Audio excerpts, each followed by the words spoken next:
So, Alex, how was your week? It was lovely, thank you. I've been to Devon for the week with my partner and my parents and my brother. Had a lovely week away, bit of time out from the practice, bit of annual leave. It was great. Oh, fab. And was the weather good? Yeah, really, really nice until Thursday. Then the weather turned. I got sunburnt. I'm pale, so obviously. Um, Watch this on YouTube. but yeah, it was a great week. Thank you.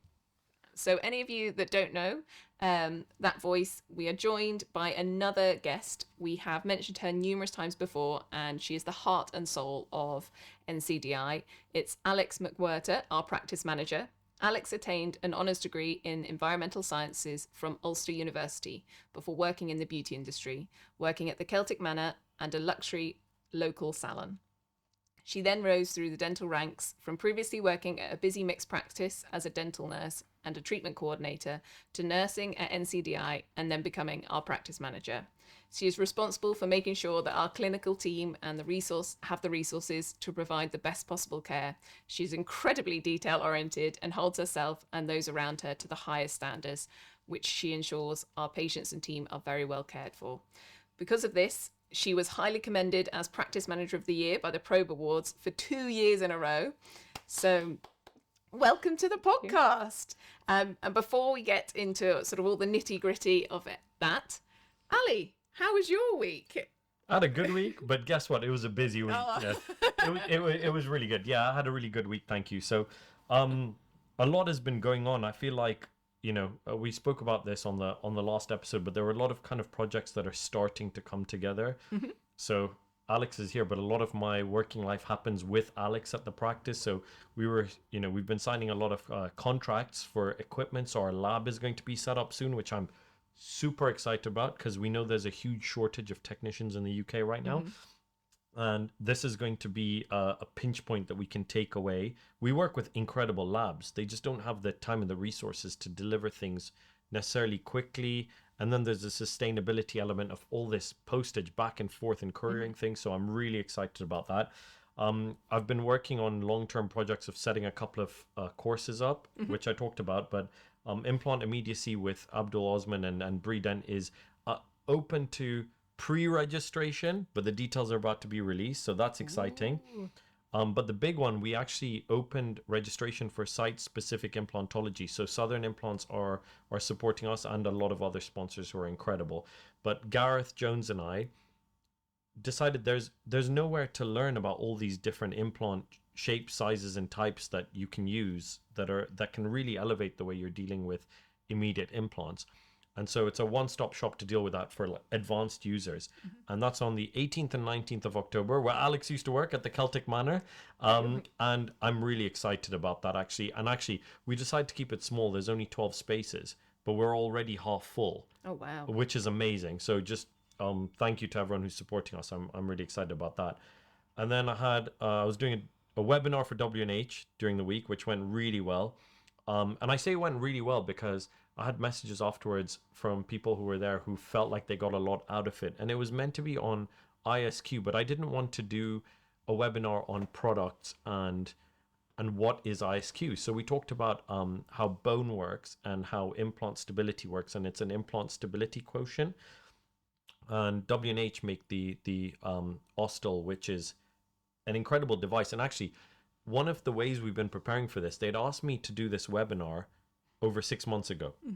And so we've actually been using it in different ways with different pegs and comparing it to different systems. Because if I'm going to talk about it, I want to know why it's special compared to the other ones out there. And it's actually blown my mind. It's been brilliant. So that went really well, but that made the week really busy. And then finally, I'm on a WhatsApp group with all the Navident users in the UK who are using it for dynamic navigation.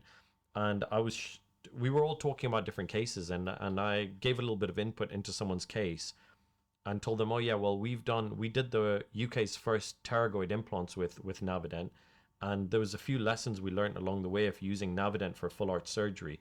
And they're like, oh, can you talk us through that case? So I've been preparing a webinar for that group as well. So it's been good but busy. Yeah. It sounds busy. All good things. We're lucky. Yeah. How about you? How's your week been? I've actually also had a busy week. Very good. I was very lucky to attend the NHS Sustainability Awards this week. I was one of the judges, so I helped look at all of the sort of the entries beforehand and help mark everything, and then was able to go to then the awards dinner. It was a fantastic evening, and they had lots of things as well to try to make sure the awards dinner itself was more sustainable. So it was a fully plant-based menu. Cool. They encouraged a lot of car sharing. They did things where they didn't print programs. Everything was sort of QR codes, so they were saving sort of paper. It did really make me think, because I was at a talk the day before where we were all given bags with pens and leaflets and things in, and I think it's becoming my new pet peeve, where I don't think we need to be giving things out unnecessarily. And actually, most information you could give someone, you can do virtually and save them Just a lot stamp of a QR code on the back of their hand when they walk into a conference, and it's you're great. done. Well, I did a race on the weekend, and my number is still on me. Instead of printing it out, I That's I cool. like that. That's We just did it on our hands, so that was really really cool. But I think what I loved about the judging process was also there's all this change happening, and before I thought so much change was coming from politicians, but actually all the change happening is individuals taking it upon themselves to put things into practice, sort of do these audits, and then it's sort of spiraling from there, and they've got this whole spread and scale thing. But yeah, it was really inspiring. So That's awesome. really Flo, cool. can I just say, I know it's you're talking to us about your week, but I'm very happy for you, and I'm very proud of you, because you set out to make a difference in the world.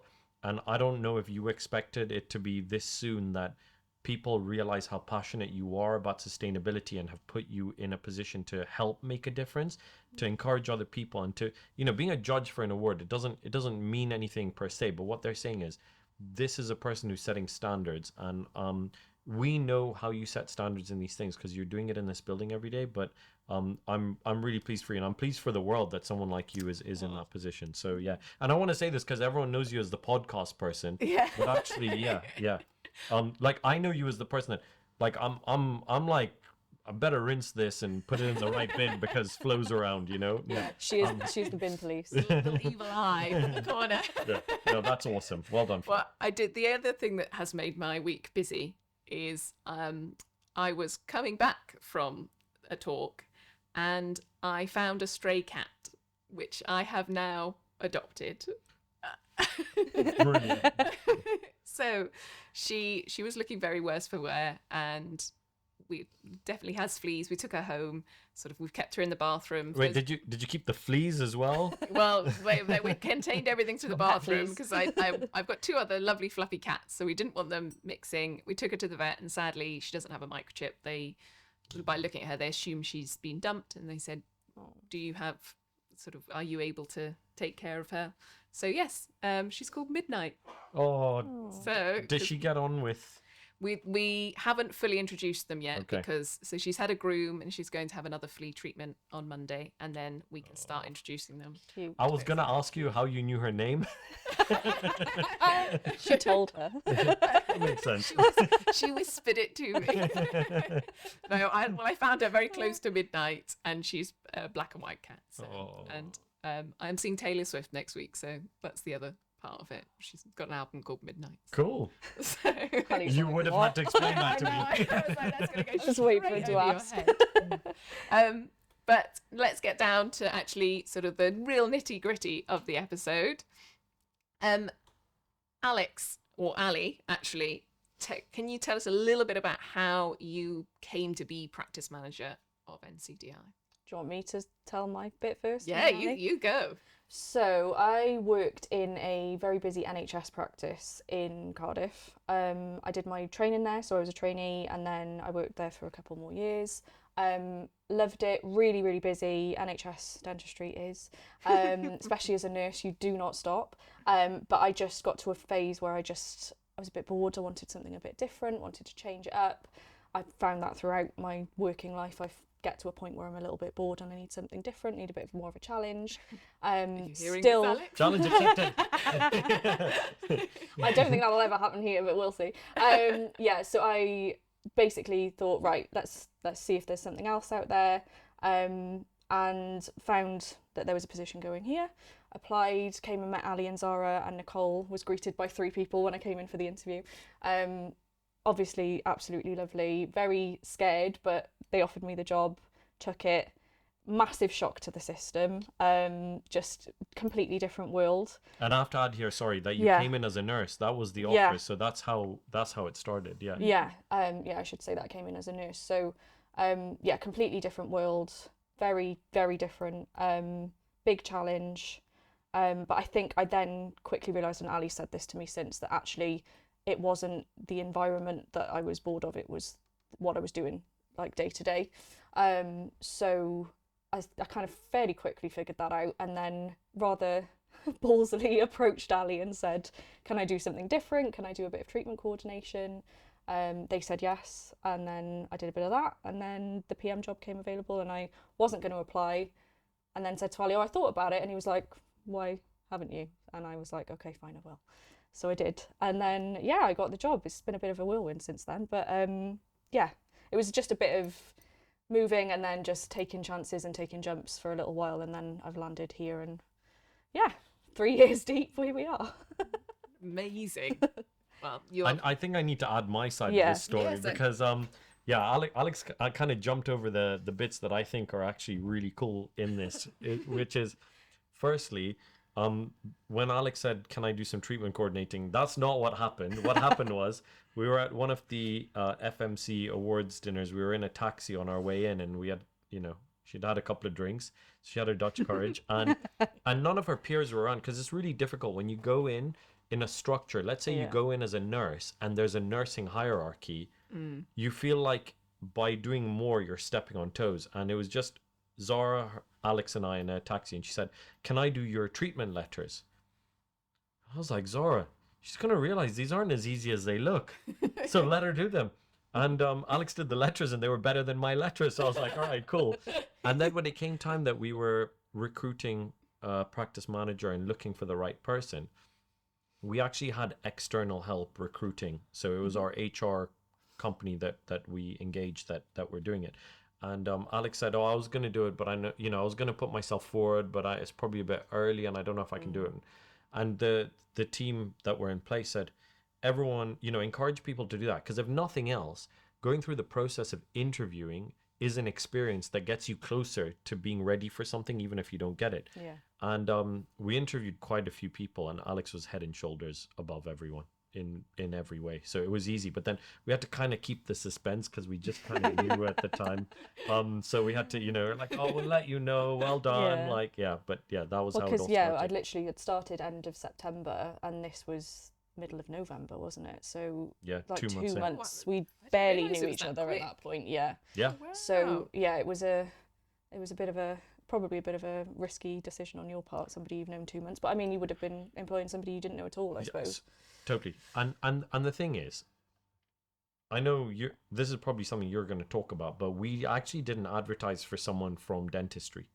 So we were interviewing people who were managing pharmacies, vet clinics. We're interviewing managers. And I think I know there's a lot of people who have kind of been promoted from nurse, but that's not necessarily a job pathway. And these people had been, everyone who applied, who you were competing with for this job, had management experience, and you didn't, and you still had better management instincts than they did. So it was all based on merit. It wasn't because we had known you 2 months. No, I know yeah. that, yeah, but yeah, okay, cool. There we go. What do you think then makes sort of a wonderful practice manager? I think every practice is very, very different, so I wouldn't like to speak for anybody else and anyone else's practice, but I think basic kind of things you need to have are very organised. You need to be able to manage not only the nursing team, which I think a lot of people assume that that's all I do is manage a nursing team, but you need to be able to manage the clinical team in terms of what they need, looking after them. Obviously, they're not directly employed, a lot of them, so you're not their boss, but you still need to be able to manage. It's the dynamic you have to manage within the practice, which is difficult and a skill, and it's something you have to learn. And it's also changes. If people change, people come and go. You have to be able to adapt and be open to change, definitely. Which yeah, things change every day, so you can't be stuck in your ways. It's not a good idea. I would also say you need to be patient. You need to be quite calm in a way, like quite level-headed. I don't know if there's anything else you would add. I think they're all fair things. Yeah, I think it's all everything you've said is about being balanced, huh? And yeah, I agree. That's a really comprehensive list. Yeah, I think you have to kind of be, when you're practice manager, you're almost like the anchor a little bit that ties everybody together, because everybody will be running around you. The principal is also an element of that, but they need to get on with what they're doing and see their patients. So you need to be that person that the clinical and the admin team and the dentist can all come to, and everything gets sorted out.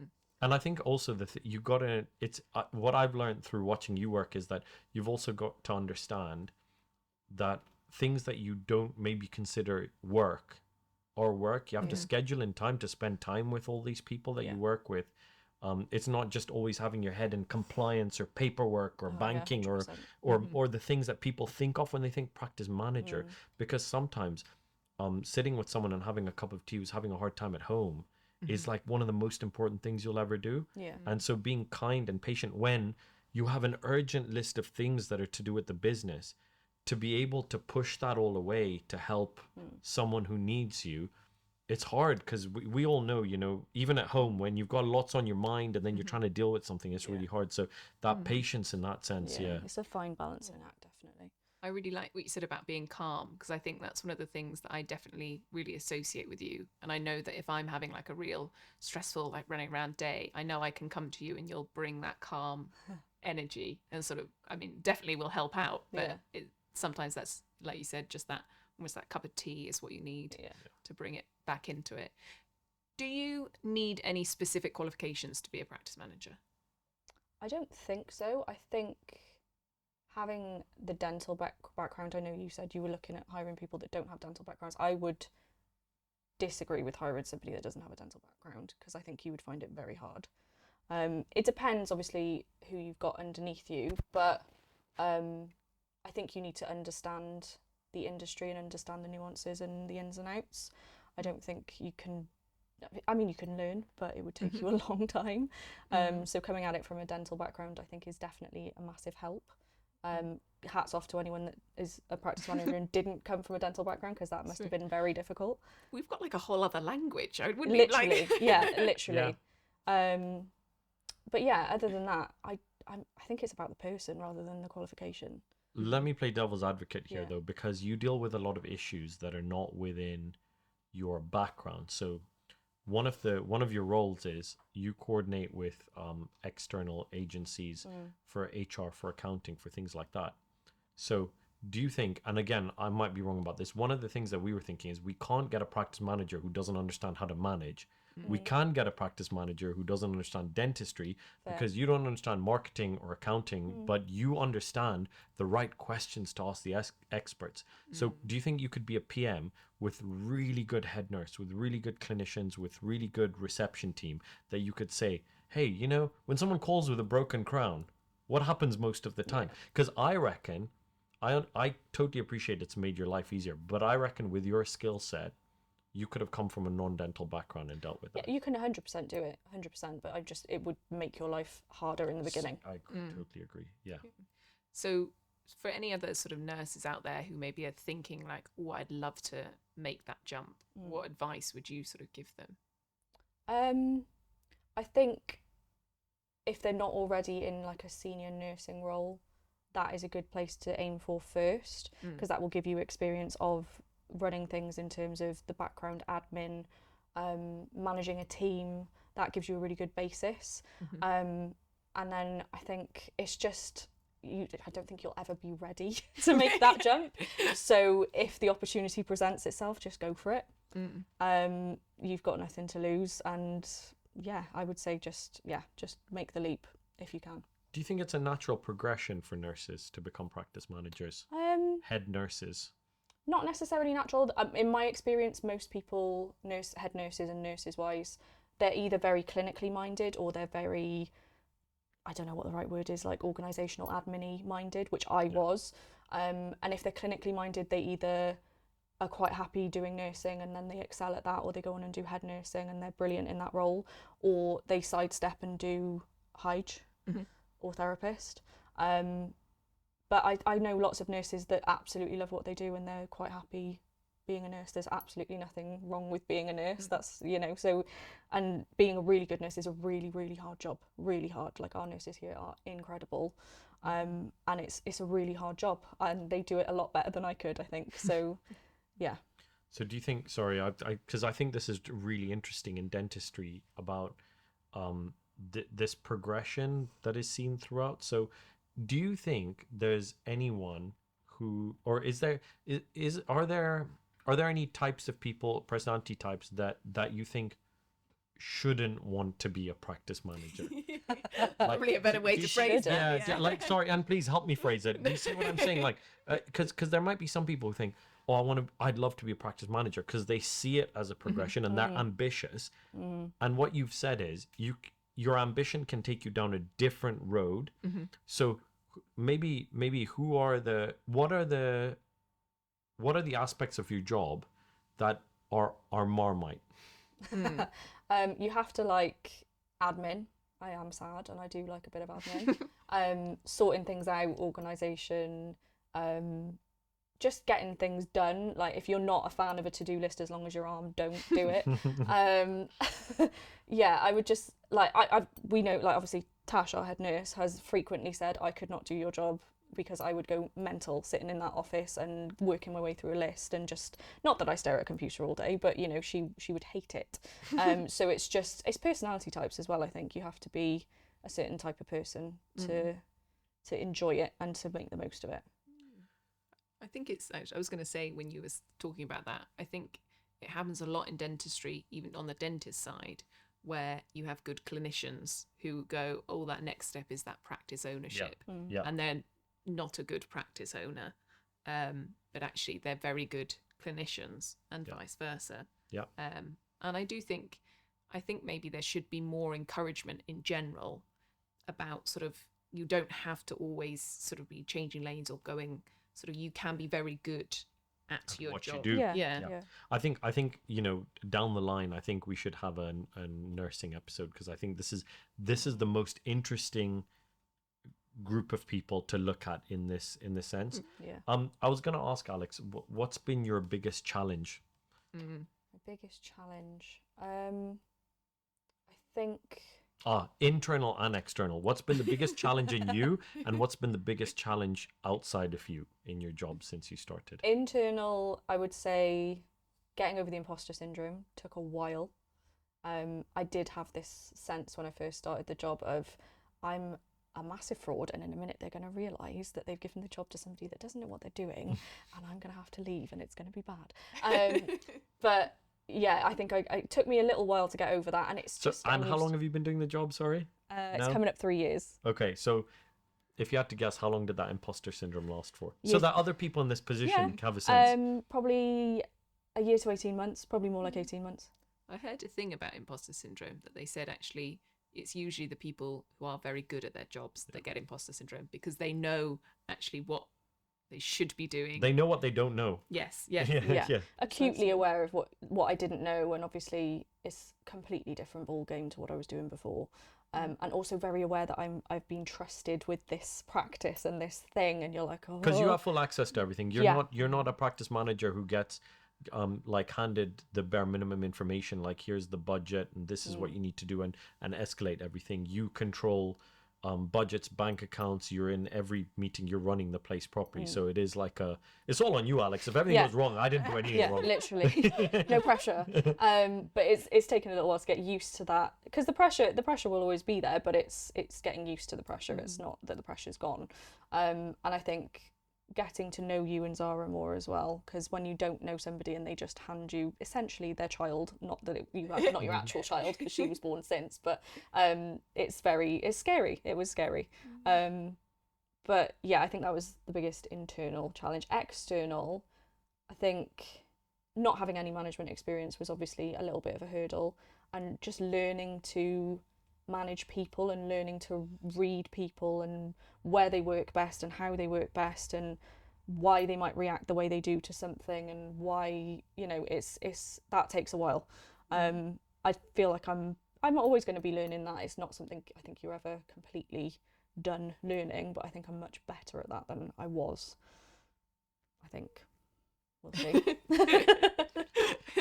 If you're one of the people Alex manages and you want to send in an anonymous message, cool. Do you have like a standout, like hardest moment you've had to deal with? You know, when you look back and you go, "Oh, that day was." Oh, I think it was it a year or 18 months in, our server broke. Oof. And we run on Exact, which if you're in dentistry you'll know what that is. It's not a cloud-based software, it's a server-based software. So that broke just overnight, just gave up.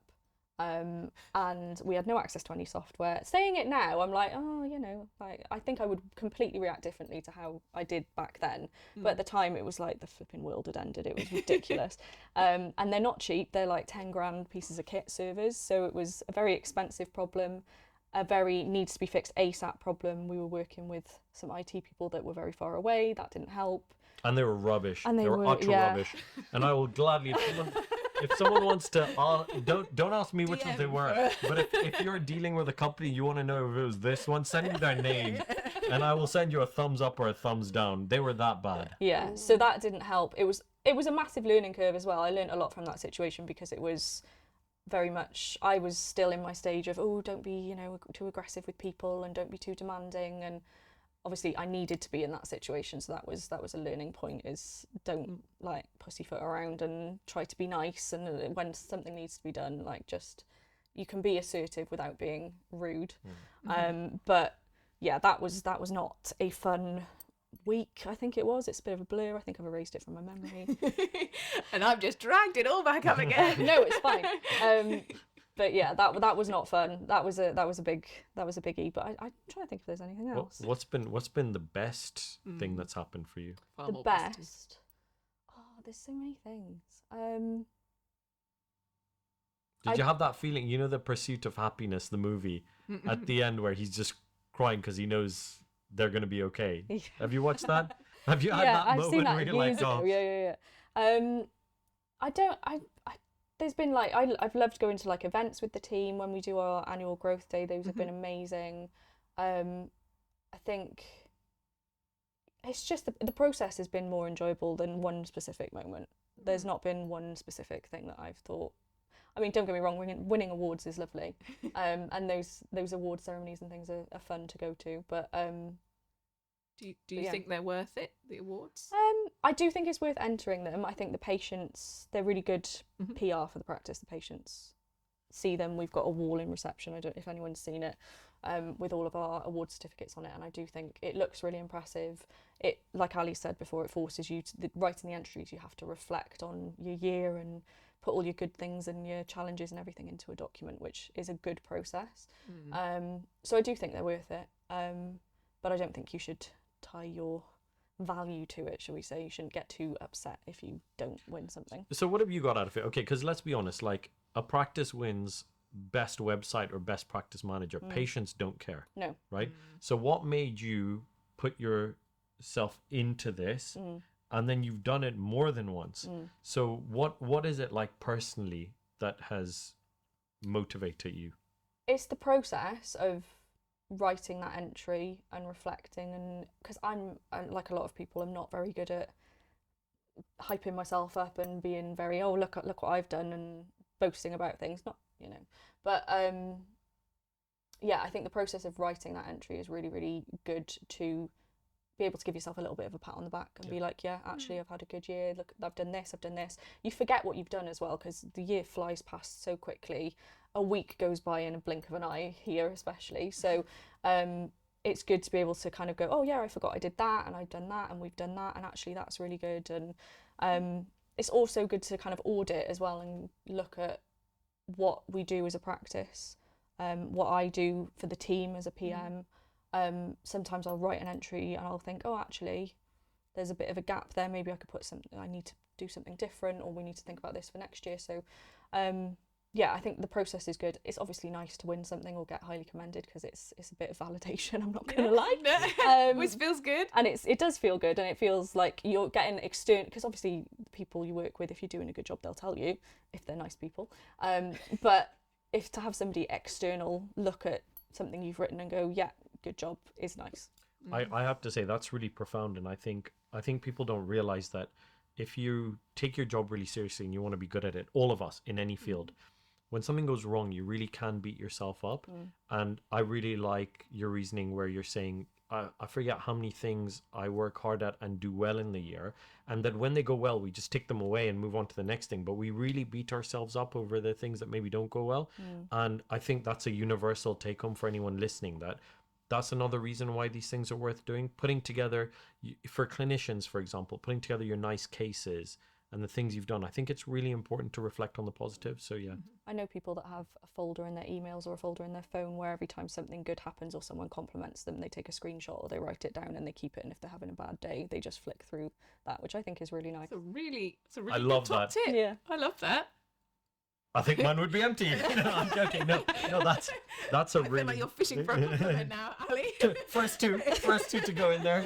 If anyone wants to send me the first You're a few, very good podcaster. No, I really like that. I think because we keep talking about we try and bring up things to do with mental health and the ways in which, because everything we're talking about, these awards and social media and just all these things can be such a negative thing, but they can be such a positive thing.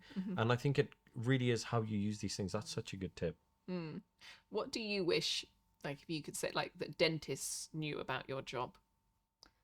I'll preface this by saying this is not specific to any of the dentists that I work with. There's like 4 of us, and 2 of us are here. So if Flo and I don't look at each other, it's one of the other 2. Yeah.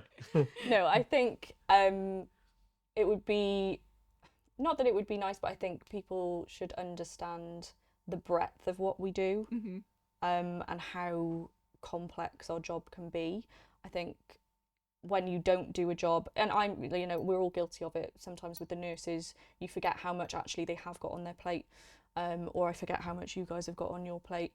So I'll just come to you and ask you for something and not think, actually, hold on, they've got X, Y, Z to do as well. So a bit of perspective in terms of what the massive amount of things we have to do sometimes would be nice, just because it's easy to forget. And that's not an attack. But yeah. No, it's fair. I think it's fair though. Like you're not like, I wish people would be, you're saying you're yeah. Yeah.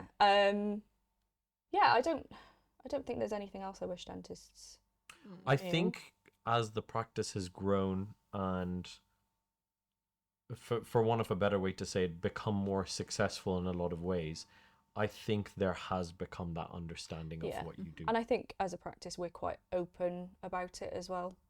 We make sure people understand what everybody does and what projects are on the go and what resources are there. And I think that's probably the key. If you're closed off about it and you don't explain things to the clinicians, there's probably practices out there where they don't tell the clinicians what the practice manager's got to do, so they just think they're their personal lackey.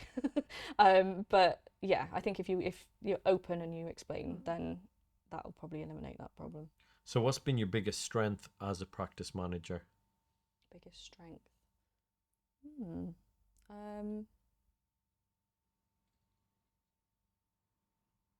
I think just, I don't know. I'm modesty might be yeah. Humble. yeah. I think being level-headed has helped me a lot, and I'm not always level-headed. I'm not going to pretend like I'm constantly just on this even keel. We all have our moments, but I think learning to be more level-headed and just, if a challenge comes at you, just go, okay, like nothing's unsort-outable. That's a strength that I've learnt. I don't think I had it in the beginning, but now I feel like I'm good at that. And especially working with you, Al, it's just a case of, if I can't fix it, between us we can fix it. So yeah, I think that's probably what I would say my biggest strength is. I think that's the biggest strength that you've learned. I completely agree with that, because coming from to probably reactive people generally. Having the level head. No, and it's true, isn't it? It's the balance of the team is so important. But I'd say one of the things I'd say is one of your biggest strengths is that you're very kind, but it's also one of the biggest weaknesses in the way that you said you were so worried about offending people that you couldn't ask them to do what you needed them to, and that's that you've learned. But actually, the beauty of it is we all think about it as, oh, someone has to be this type of person to be a good manager. But actually, we all need to survive as part of a team. And so what I've learned seeing you do this job is that a kind manager needs a different team around them than someone whose strengths are elsewhere. And actually, I say between you, me, and Zara, we've assembled a team of people who won't take advantage of that kindness and who appreciate it. Yeah. But it's a really cool thing. It's to say that if you have the skills, the personality can be built around. Yeah, no, definitely. It's that mix of hard and soft, isn't it? Yeah. But what I know, well, we've sort of touched on it a little bit, but work-life balance is very important to us. How do you keep that balance personally? What balance, Alex? It's again something I've had to learn. Working very closely with Ali, you will know that he does not stop. So I spent probably the first year to 2 trying to keep up with you, and now I've stopped trying to keep up with you because I can't, and it's not it's not healthy to try and keep up with you. So it was more like I was trying to adopt your pace than taking your working alongside you at my own pace, if that makes sense. When you take on my pace, you make mistakes in the things that require your attention to detail. Right? In admin. Yeah. And that again came from the imposter syndrome and not trusting myself, I think. So I thought kind of, right, okay, if I try to be Ali, I'll be fine. No, I need to be me and just work with you. So, and I'd be so bad at your job. No, genuinely, yeah. So that's one of the big things. And also taking time out, like I've just had a week off. I've learned again over the 3 years, I can do about 10 to 12 weeks run and then I need a rest. Because this job is full on, it can be relentless at times. So you need to take that time and just let your brain switch off and have a little bit of a rest. If I go beyond that, I push towards kind of like a burnout stage. I have in the last 3 years, I have had a bit of a burnout, and it's not fun. I don't recommend. One star. But yeah, literally 0 out of 10. Burnout was on TripAdvisor, 0 out of 10. Do not recommend. So, but again, that comes from pushing yourself, and I think you kind of need to go through it to learn where your push points are and when to recognise when it's approaching.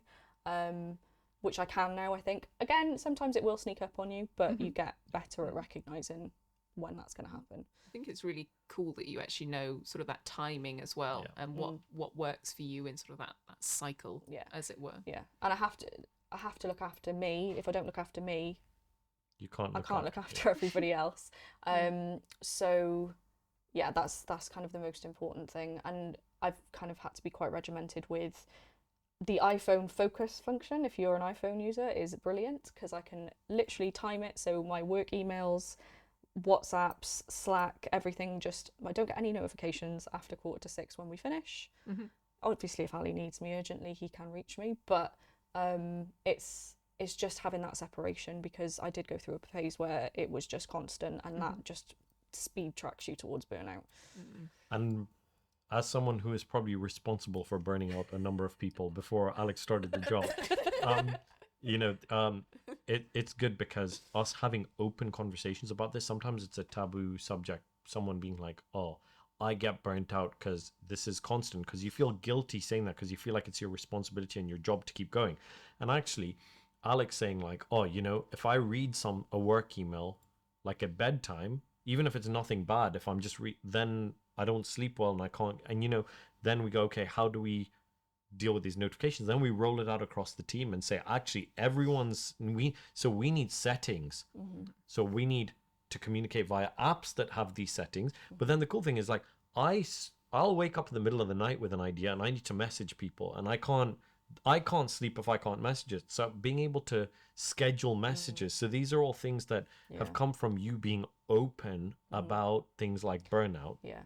Yeah, because we moved away from WhatsApp and went to Slack, which has been, I think, a game changer with the practice, because you can silence those notifications while you're not in work. You can schedule a message, so 9 o'clock comes and I'll just get bing, bing, bing, bing, like notification through. But that's fine because I'm in work at that point. You don't need that kind of in the middle of the night. But also, like Ali said, I will think of something at like 11 o'clock at night when I'm trying to sleep. If I don't write it down, it's gone. So I need to be able to and I can just do that, schedule it and forget about it. So that's been a good thing. Because now our WhatsApp group is just to tag Aston and Jacobanos videos, basically. Yeah, take the piss out of each other. Yeah, literally. No, well, thank you for being sort of so open with us and sort of sharing everything.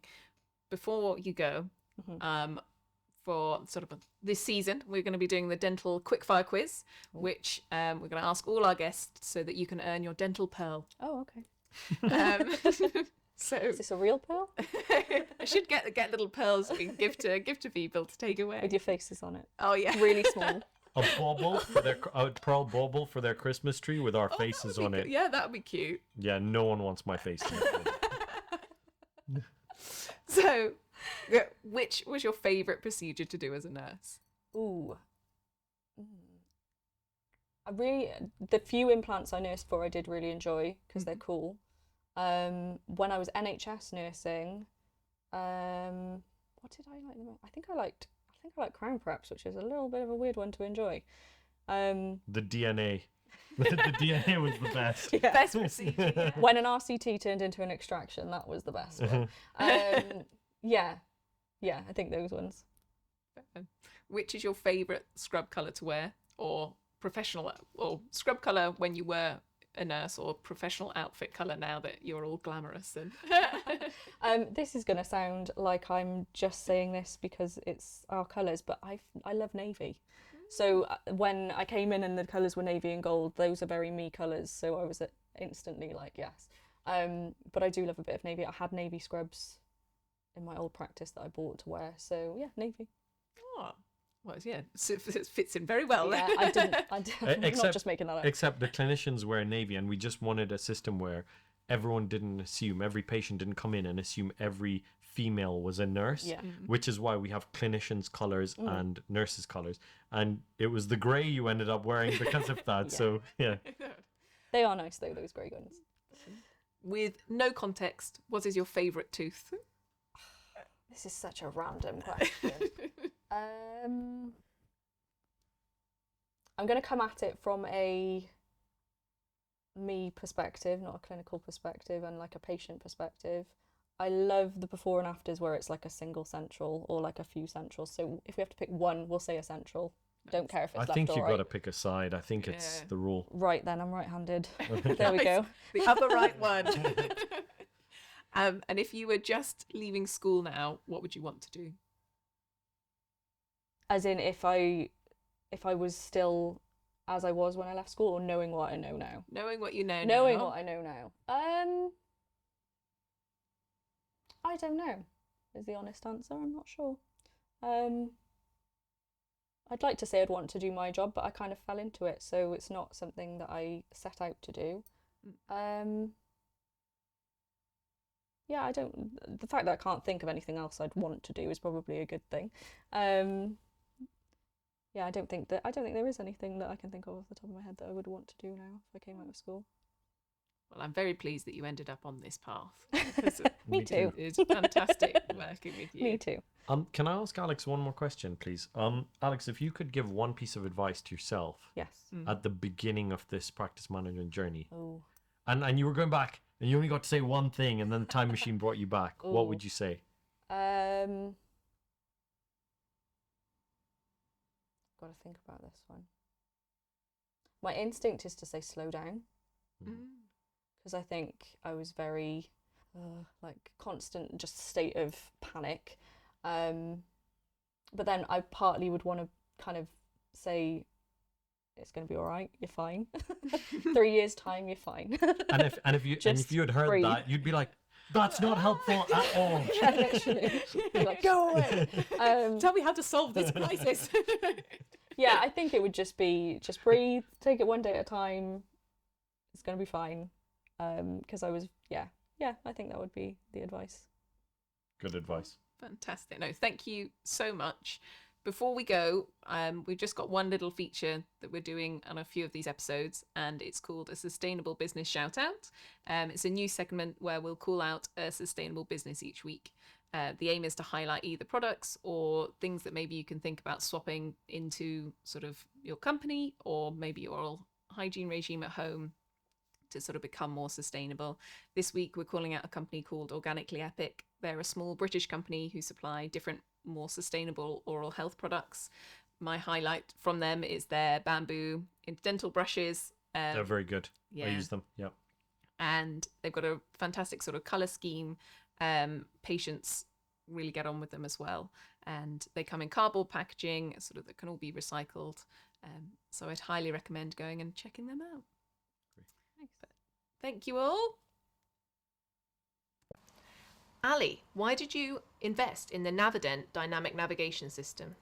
It's incredible. It brings our safety and accuracy up for patients. Here's a tracker that we use. And thanks to Rob from the Dental Imaging Company, it's been great support and so easy to set up.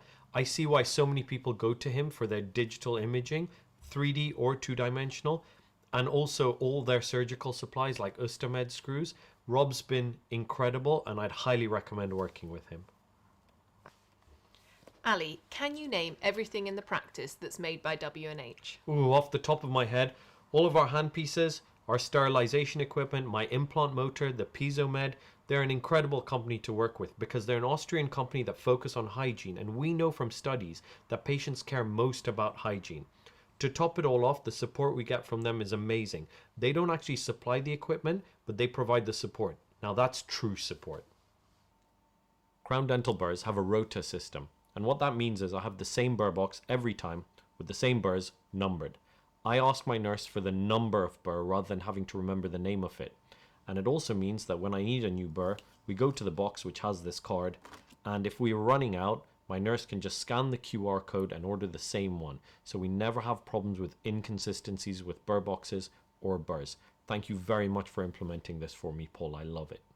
And the other thing I love is that Paul's a problem solver, so I worked with him to curate this alveoplasty set, which he has such great knowledge for all of his burrs, and it means that we have everything we need for full arch surgery. So whether you have a problem with your set and need this set, or you have a problem that you need help solving, Crown Dental Burrs will help you do it.